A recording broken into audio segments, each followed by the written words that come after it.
You were right. About what? You'll see. All right.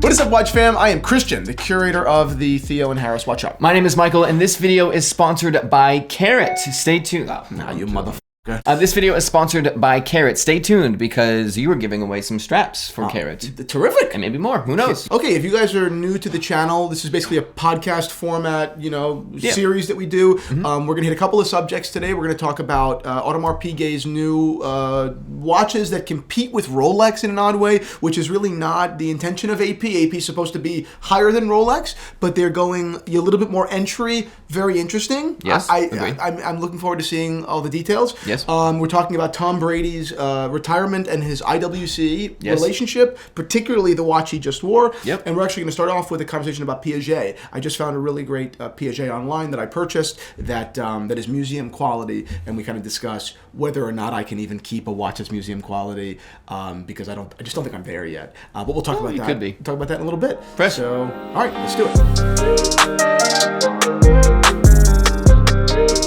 What watch are you wearing? I'm wearing my Zenith Revival Shadow. You're so monochromatic. I am monochromatic. You know, this watch, I love it. And then sometimes I'm like, I wish I had some shine. So I need to buy some shine. Really? Yeah. That watch is amazing. Yeah, I know. I love that watch. Everybody in the watch world, especially some people I know, are so mad that I got it and they didn't get it because now they can't get it. I need more matte. I have a lot of shine. You got a lot of shine. We have the exact opposite watch. You also have another watch on the way. I do. Actually, on the last episode, one of the last episodes, I wore my Bauer Mercier Biarritz. Very cool watch. It's a beautiful watch that I love very much. I actually bought it from a friend. Long story. But this was a very rare watch that Bauer Mercier manufactured in the 1980s. But it was a watch that was basically, a ripoff of Piaget's Polo. Bauer Mercier kind of do that sometimes. Yeah. I think that Bauer Mercier was a very interesting brand at the time because they would manufacture like really good quality watches in precious metals with case designs that were very similar to other popular models, but at a much lower price. So they were still luxury, they were still precious metal, they were still mechanical and all this great stuff, but they weren't charging you the premium for like original design. Yeah. They weren't ripoffs per se, but they were certainly, in the wake of. I know exactly what watch this is. Yes. Right. Yeah. That being said, a couple nights ago, I was able to find a Piaget Polo, which is the OG, and we'll make a whole video about this watch. But I found one with box and papers, never worn, never ever worn. Never ever. Really? Yeah, never worn. Wow. So just the idea, like, who in 1980 went and bought this peak watch and then put it in a safety deposit box and never wore it. That's very interesting. That is very cool. So, I told you the story about my Piaget Polo run-in, right? No. Before I was dating Taylor, I was dating someone else. We went to a flea market, and this lady... Well, first off, the person that I was dating was good-looking enough where they got everything they wanted in life and didn't really understand that. Like, we went to the flea market, and she wanted this bracelet at one vendor. And she said, how much? And the guy says, a smile. But that happened all the time. All the time. I'm like, how much? F*** off! Well, that's exactly what happened. That's the story. So, the tough part was she had two sisters, same thing. So wherever they go, that's how they thought the world was for so long. Amazing. I was like, it's really going to be a rude awakening. Can I rent them to go to a Rolex with me? A Rolex boutique? Yeah. So anyways, we go to one vendor, and this girl gets something, again, for a drastically reduced price. It's a woman, and she's wearing a Piaget Polo. Beautiful watch. Wow. So I say, wow, I love that watch. I was like, is that a Piaget Polo? And she goes, yeah. She hides it from me. Literally one of these. And I was like, oh, I'm not trying to buy it or anything. I'm just into watches. I think I was wearing my date just at the time. I was like, I'm just into watches. That's a beautiful watch. She's like, I'm not selling it. It's not for sale. And I was like, okay. No, I'm not even trying to buy it. I'm just saying that's a great watch. Still doing this, mind you. And it's just like, okay. Sure, okay. But how weird, like you are choosing to wear this very expensive thing on your wrist and then you are offended when someone notices it. It's very similar to when someone gets facial work done and they don't want you to comment on it. You're socially supposed to just pretend as if they always look this good. Yeah. Stop it.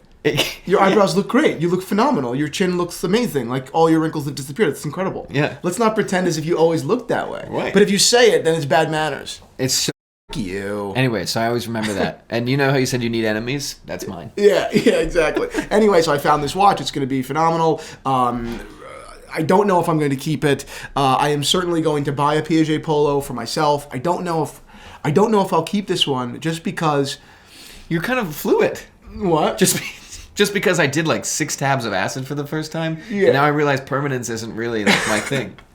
You had no idea where I was going. I don't know what the you're talking about. A lot of my friends in school did heavy drugs, and they immediately the next day would just like denounce material items. Bizarre. And then a week later, they like take it back. Yeah, they got it back. Like, I've looked at it like, you know, I think you need to have a lot of money to start being the custodian of museum quality pieces. Yes. Like, you need to have a much larger collection than I have. Yeah, you know, like you need to just have. You know what I mean? Like, how am I supposed to just keep this watch and just look at it every once in a while? You wouldn't even wear it. No, I mean, I probably couldn't wear it. Wow. Well, you know. Okay, then transitioning from that briefly, or not even briefly, that Piaget or Rolex King Midas? I think the Piaget is a better design.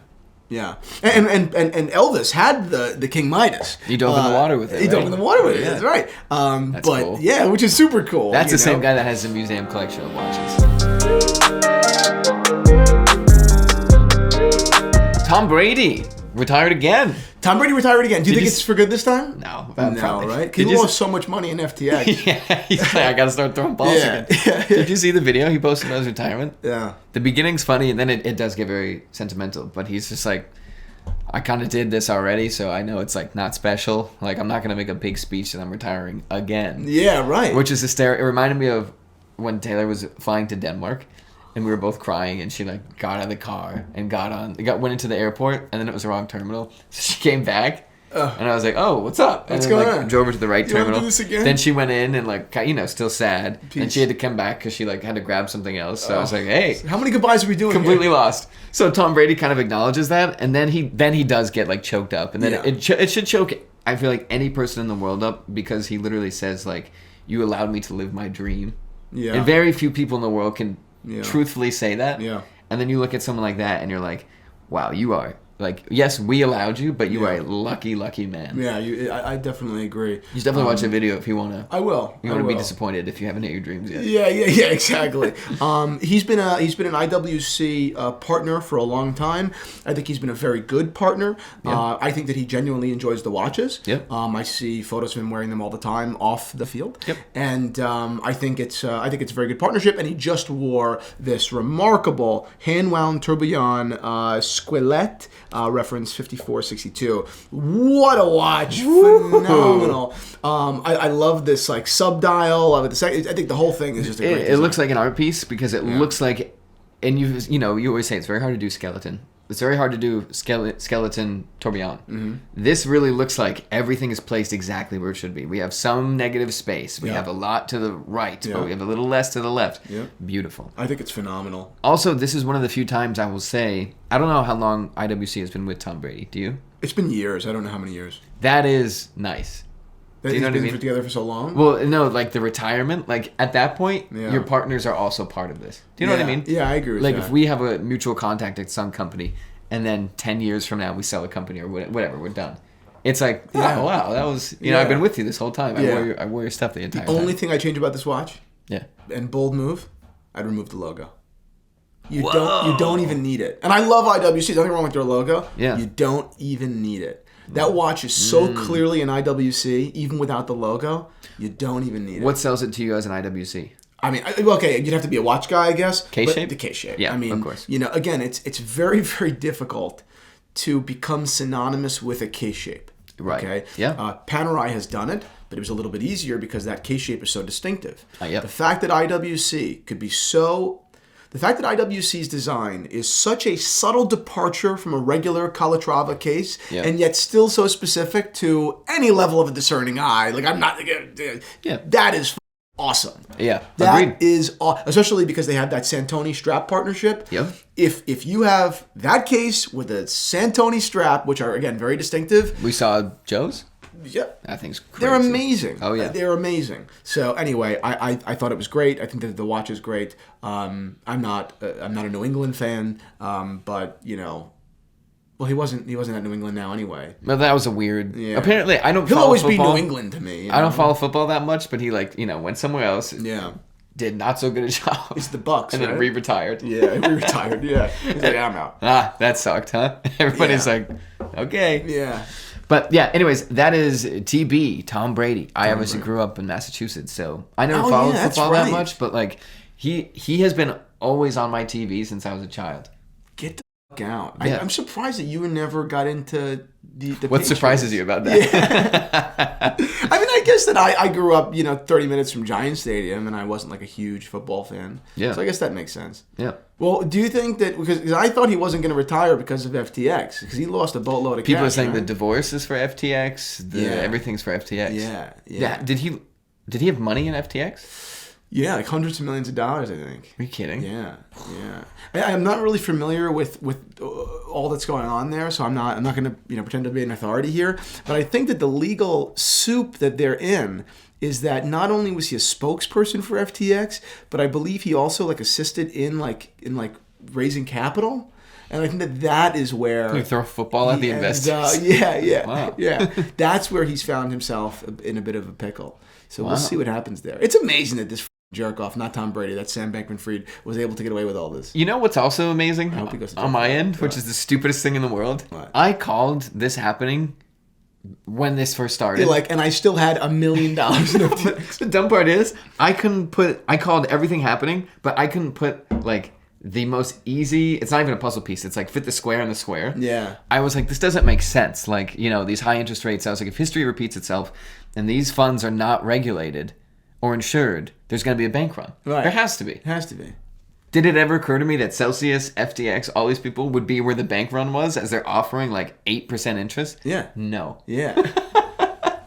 It's amazing. Really, to that point, I called it to a T. And then everyone's like, yeah, but how? I was like, I have no idea. That's amazing.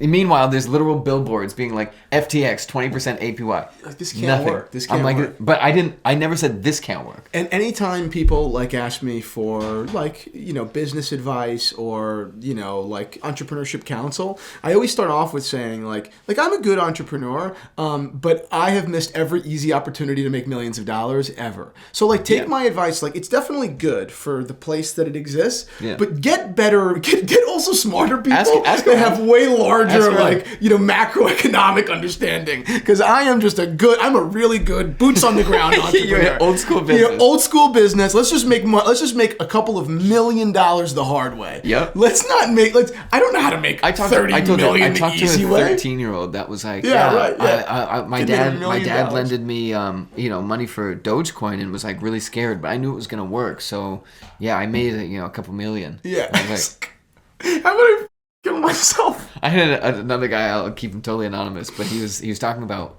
right before COVID hit, right when he was starting to hear announcements. He was like, "Market's gonna go down," and just bought puts on everything. Took every cent he had, puts everywhere. Would take the money immediately that he got from expiring or from selling a contract, put it right back in. Made a fortune. And we were talking, and he was like, "Yeah, the worst loss was, one day I woke up late." And that's how you already made a ton of money. Yeah. He's like, I woke up late. One of my options expired worthless, and it was $50,000. And I was like, that was a bad morning. That's a horrible morning because I used to do options, and it ruins your day. And he was like, oh no, that was just one. I had 15 others that day. That did great. And I was like, oh my god, 15 times 50,000. That's $500 million. Yeah, that's unbelievable. Oh. Anyway, FTX, what a disaster. And I had to help Christian get into his account. I was like, you gotta get this off all the exchanges just in case. I found the piece of paper with this fucking gibberish sentence. I threw it in the garbage. Oh, you're insane. It was my code. It's the code. I said, what? Foxtrot? Go I threw it in the garbage. I realized a day later, I said, that's what that was. It was my crypto password. If you lose that password, you lose all your money. How's this? Yeah, I chucked it. That's awesome. Oh, it's great. It's a really good place. I'm I wake up in the morning, I'm in my robe, I see this fucking piece of paper. Camel Run, Foxtrot. My writing on the top. Do not throw away. Do not throw away. Underline. Out of here. What is this? A receipt?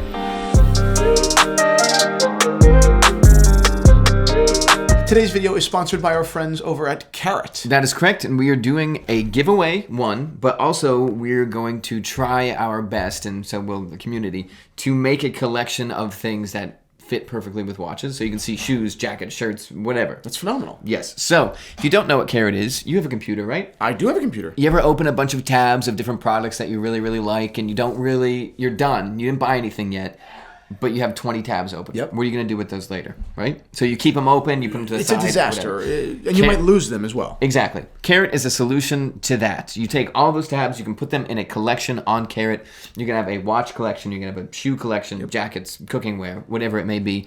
Carrot makes it super easy. They actually do it for you automatically if you add something to your cart. It's amazing. It'll go right in. But the contest is there's a feature on Carrot where you can make a collaborative link. So if we both like something, you share the link with me, I can add things I like, you can add things you like. Very cool. Right? Yes. So we're doing exactly that. We are going to say, we'll pick a watch. Yep. What would you pair with that watch? Or what is your favorite watch? We're going to make a collaborative link that is top in the description here.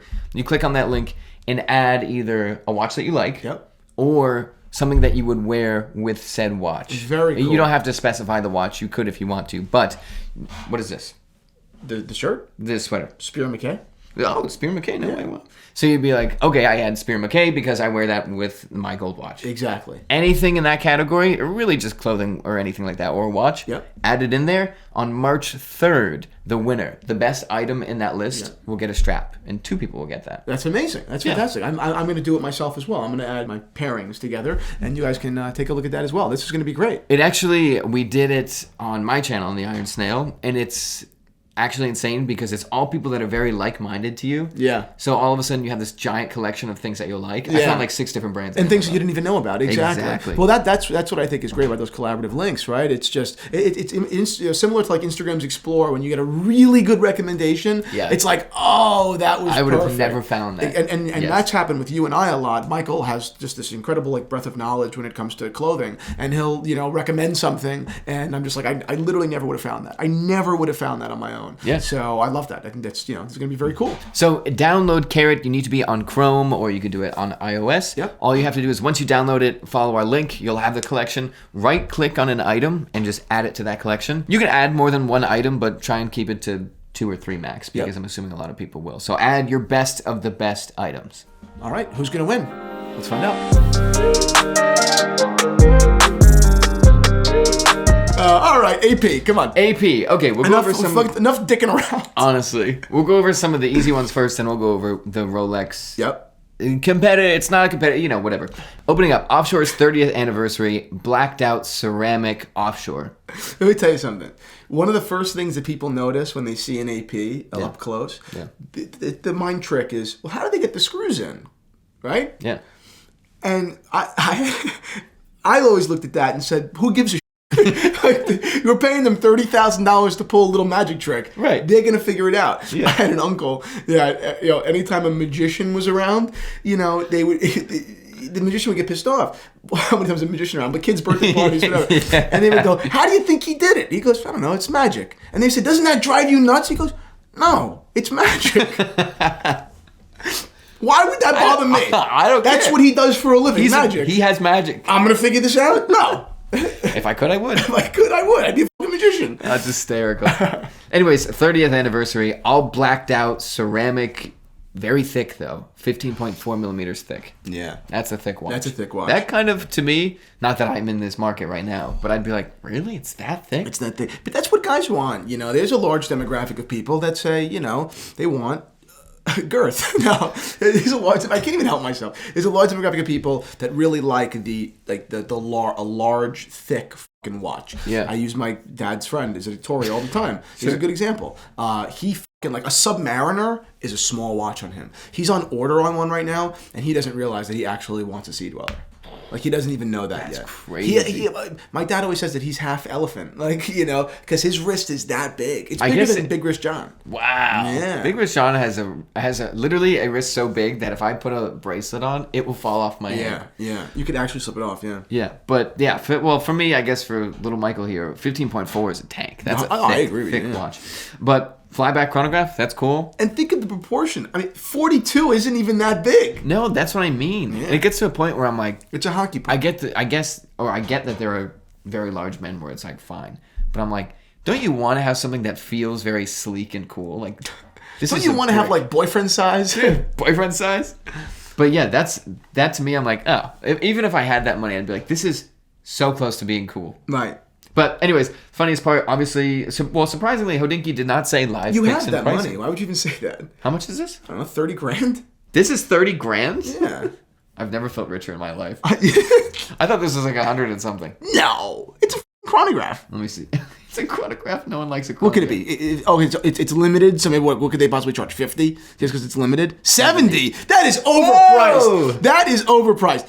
You. Absolutely not. You're like, what is it? It's all ceramic. It's you know all what ceramic. that is? That's because it's a fucking limited. Yeah. You know, because the offshores and stuff, they're in the $30,000 range. So even the AP chronograph in steel, I guess ceramic is more expensive, but come on, is $38,000. That's why when I said 30, realistically what I meant was 38. Yeah, so, whatever. So that wow, would be something I at 70. Get the out of here. If it was thinner and everything, that would be a Grail watch. Really? If it well, not at 70. Yeah, right. At 30, 38, I'd be like, yeah, it's unreal. Yeah. But anyway, surprisingly, Hodinkee did not say live picks and pricing. Really? They had pricing. I don't think they had live picks. Live picks. Oh, no, they did have live picks. Anyways, it doesn't matter. But this is the funniest thing from that article. Ever feel like the apocalypse is nigh? Hey, lately we all do. And let's be honest, there's no better watch for that occasion than a murdered out, tough as nails, futuristically designed ceramic offshore.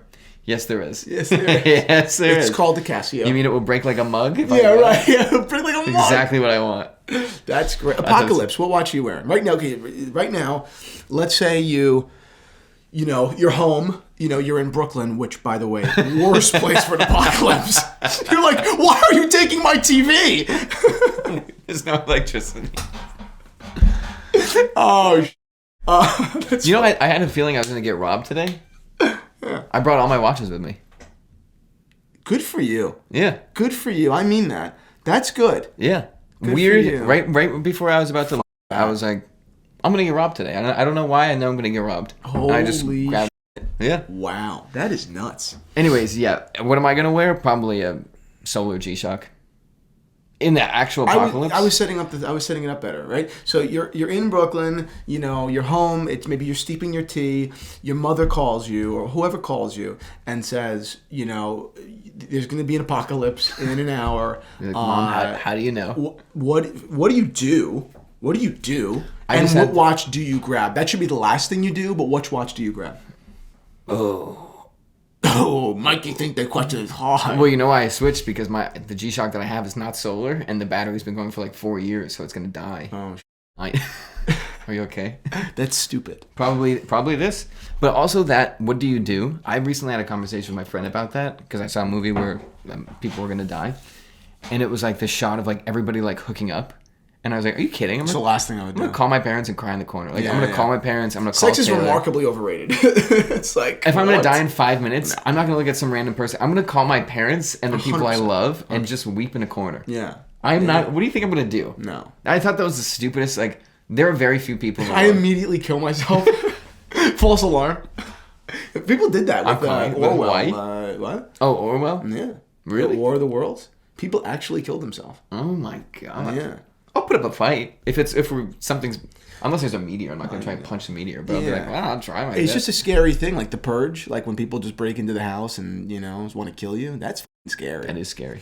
I bury myself in sand. Yeah, exactly. You suffocate. I don't know what I would do. I'd probably wear my. I don't know. That's probably what it is. I'd play As the World Turns by Matt Maltese. I don't know that song. Good. He's singing as an atom bomb is falling, and he's singing about that, and he's being like, let's cuddle and watch TV. Oh my God. Anyways, that's the Offshore. Okay. Yeah, whatever. Moving on. 16, what is it? What's this watch? 16202. This is your world. This is my world, yeah. So, long story short, AP discontinued the 15202, introduced the 16202, which for all intents and purposes is the same watch. I love that they do that. Yeah. The victory lap is incredible. What could they possibly come out with next? we'll change the dial. Same watch with the new dial. And they did a what do they call it? Frosted dial, Star-Kissed dial, something like that. Yeah. I think it's a very cool dial. I think it's great. Blue grained. Yeah, that's how Dinky speak. Yeah, I think it's very nice. Obviously, because it's no longer the anniversary, there's no more 50th anniversary rotor. Love that. Which I like. Yeah. Yep, same. This watch is in white gold, and it's $65,000. So you pay $5,000 more for that Offshore? No, I'd get this. No, I'm just saying. Oh, yeah. What? You can't even compare the two watches. Yeah, right. So here's the question. So at $65,000, you can have that. Yep. Like, assuming you get allocation. Sure. Like, watch for watch. Forget about hype. Yeah. You can have that. You can have... And you can't, like... You can have that. Mm-hmm. You could basically have a platinum day date. Okay. Yep. You can... I mean, you could get a white gold or a yellow gold day date and keep $20,000 in your pocket. You know, like, which maybe we don't do that. But like, what are you getting? I mean, 57, 12 is somewhere around there. Like, what do you think? Like, is that a watch that you'd consider? Yes, it'd be tough with the day date because you save money and it's a bit more of a style that I don't know. I think this. Yeah, it's kind of. I mean, 39 is the perfect size. They are a little bit large. Yeah. So right. Yeah. You know what I don't like? You the probably jumbo won't is either. Amazing, obviously. I don't like the AP on the dial. You don't? No. Because it's double branded? I don't know. I just think it looks odd there. Maybe if I saw it in real life, I would. Yeah. A lot of times I'm wrong, but I look at that and I'm like, why'd you put that there? The jumbo is phenomenal, though, man. I know it's not like original thought, like everyone loves the jumbo, but... I love the crown on this one. Yeah. They're beautiful watches. They're great. Have you ever heard of AP? They're really nice. Those Royal Oaks are something else. Yeah. Anyway, I like precious metals, so I would never get a steel jumbo. I consider the chronograph, as you all know, because it's also a little bit heavier, because it is a chronograph. I liked it. Never got allocated. What are you going to do? What are you going to do? But yeah, I like the white gold. Never got allocated. What a stupid world. What a stupid world. Me? Moi? You call them. Hey, I think this is my number. Yeah, this is me. Did you forget? Do you? Yes, sometimes you people especially mix up the ones and twos. This is my number. Yeah. No, we know. We know. That's funny. I don't have my watch. It's weird. All right. Anyways, you're right. The code 1159. Great. Needed an improvement. One. Right? Because okay, taking it back a second, the AP has been looked at as a one watch brand for quite some time. It's basically the Royal Oak is just that's the whole brand. Yeah. Good watch. A couple of years ago, AP introduced the Code 1159, and it was the last minute before a new day, right? It was the future of AP. Yeah. And I loved the watch. I thought the case was unbelievably brilliant. Mm-hmm. I think that why so brilliant? Because they were able to expand the design language that they've been so successful with, this industrial luxury design language from the Royal Oak, bring it into a dress watch, and they're not Royal Oaks. Like, there's nothing octagonal about them. Like, right, but it's good. But it's AP. Like, yes, AP with this watch, with that collection, AP became, okay, this is a manufacturer of luxury watches with industrial design.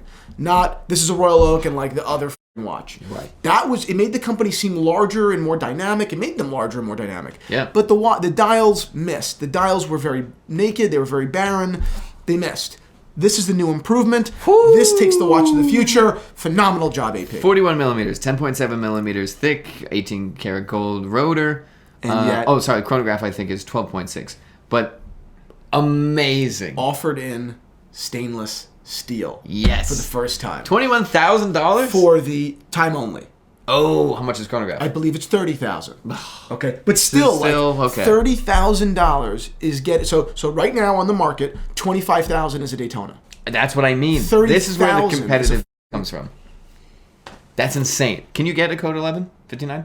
Like, AP will probably tell you no, but you can. Like, you definitely will be able to. See, that's crazy. Although with these new ones, it will be maybe difficult because people are going to want them. Beautiful watch. I love that. And you know what? At $25,000 for a Daytona, $30,000 for a code 1159, I'm like, well, that's an AP. That's cool. That's an AP. That's cool. The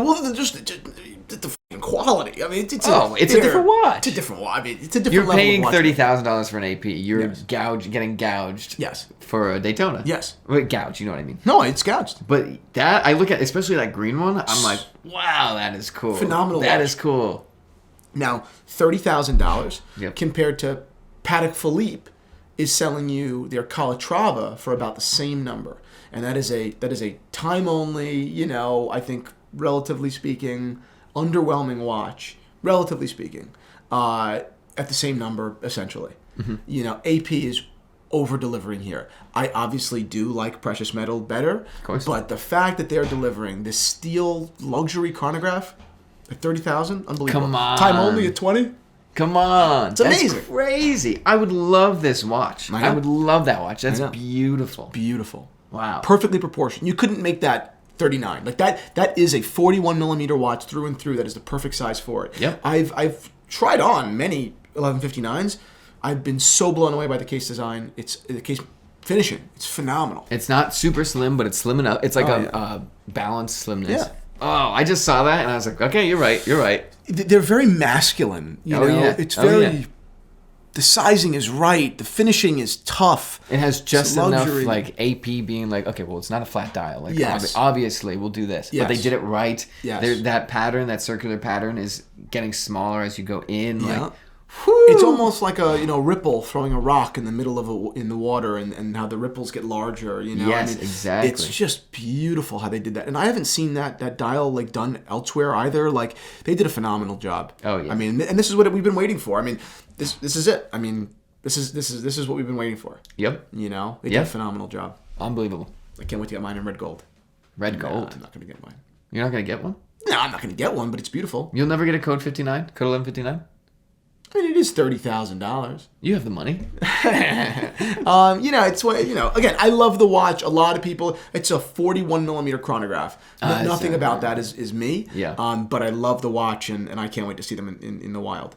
I would love to get one. Yeah, they're phenomenal. Oh, I was looking. It's at worth that, I was every like, penny. Oh yeah. And a Daytona. Obviously, I love Daytonas. I would love a Daytona. But I look at this and I'm like, that's a whole lot more watch. Think about just the changing definition or perception of what luxury means. And I mean obviously there are a million meanings because people have different tastes, obviously. Of course. But pop culture has become more. I mean pop culture has since Genta, right? Yeah. Distanced itself from elegance, and they've gone toward more masculine, sporty designs, and this balanced the two perfectly. Because Agreed. what was the peak of over masculine? Was like Breitling's Bentley. Oh yeah. Because there was nothing elegant about those watches. They were horrible. Just monsters. Monsters. Yeah. It's elegant. Yeah, It's elegant. it's It's fantastic. industrial. It's beautiful. I think it captures it captures the culture very, very well. Yep. In a very AP way. I think it was a stroke of brilliance. Yeah.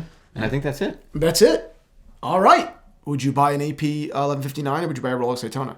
Good question. Comment down below. Yes. And thank you for watching.